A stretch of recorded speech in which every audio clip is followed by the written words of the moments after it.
Horizon 2 Forbidden West is a fantastic sequel to its predecessor and advances each and every part of the game one level up. The graphics, the gameplay, and the story are all what was once really good is now amazing. So good, in fact, that I had a hard time putting this down. Now, I should mention that this is definitely a sequel, and by doing so, there's a lot of stuff here that is really in the first game which you should play before even diving into this one.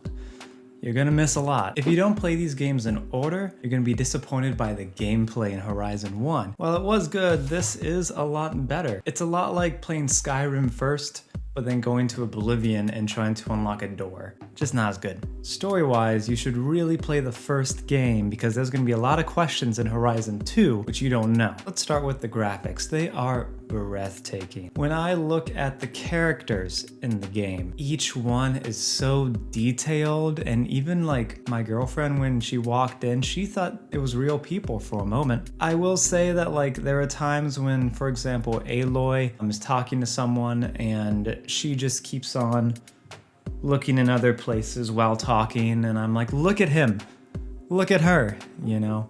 But otherwise, the graphics are beautiful. There doesn't seem to be any recycled animations for the characters. Each one seems to have their own thing when you're talking to them, whether walking left to right or hand motions like I'm doing right now. The machines that you fight in the game look amazing. You can see every little gear and like metal plate on them, and it's fun to see how they react and fight to you as well. Through the game, I just explored high mountaintops with beautiful views. I walked through amazing looking jungles. The game just awed me so often.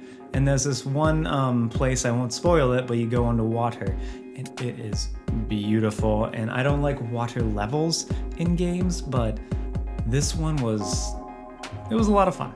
You should know that I'm playing on the basic PS4 from years ago. Not the first one that came out, but after they made some iterations from the internals. I gotta hand it to the developers.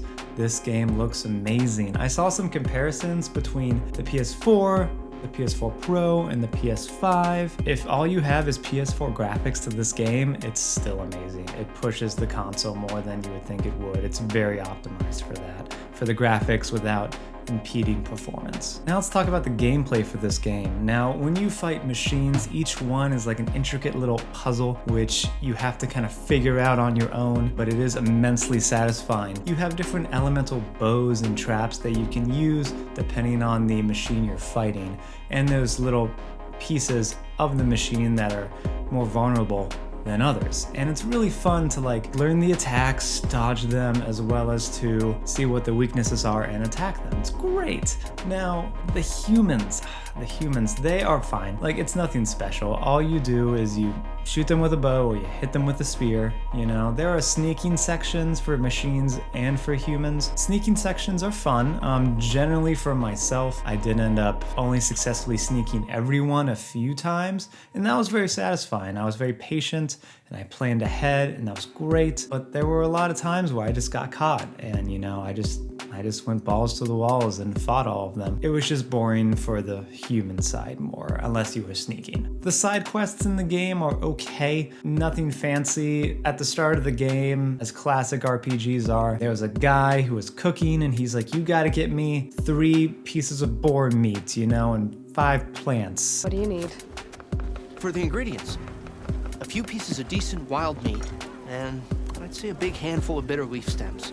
I'm not a big fetch quest guy, so I generally skip to that kind of stuff. But otherwise, there's like cauldrons, which are, I'm not gonna spoil them, but they're great little bits in the game, puzzles that you walk in, and those are a lot of fun. There's tall necks, which are machines in the game, and these machines give you more areas in the map to explore. Based on the name, they're very tall, and you have to get up there. And the puzzle is knowing how to get up to the top of this tall neck. These are phenomenal side quests. Now let's talk about the difficulty of the game. I'm really happy that the developers gave you the option to do story mode and easy and medium and hard. I'm a big fan of story mode because I love the story, I love exploring. I'm not a big fan of like whacking a machine 20 times, you know, just to kill him when I could do it 5 times. I do like the puzzles and the fighting, but I don't want to be bogged down because there's so much of it to do and explore, and I don't want to waste my time just mashing a button button the whole time. That's just me. I get why difficulty is great, but I'm glad they have those options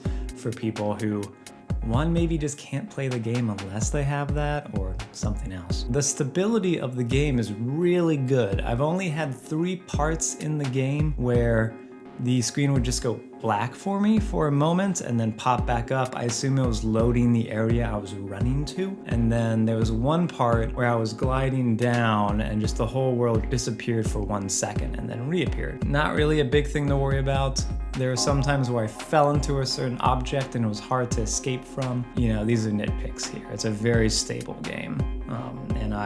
The frame rate dropped barely, if at all. One thing I do want to mention is the UI. I wasn't a big fan of the UI in the previous game. I'm still not here. There's a lot of points where the icon that I want you to go to is pointing in a direction that you don't think that actually isn't where it is in the map, if that makes sense. A good example is there would be somebody literally right behind me and an icon should be above their head, would be like pointing to the left or to the right, in not a way that you would think, oh, they're behind me, or when I follow it, they'll be behind me. I don't know how to explain it.